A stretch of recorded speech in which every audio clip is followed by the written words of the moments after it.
Hi, and welcome back to the BakeDeco channel. Today we're going to be making lemon wedge cake pops.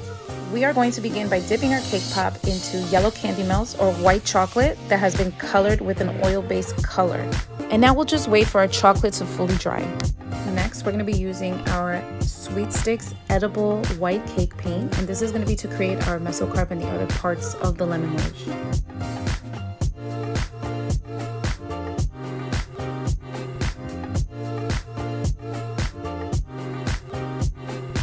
And for the final step, we're going to create what looks like a little sunrise, and this is going to complete the look of your lemon. This is a very simple and easy way to make a creative cake pop.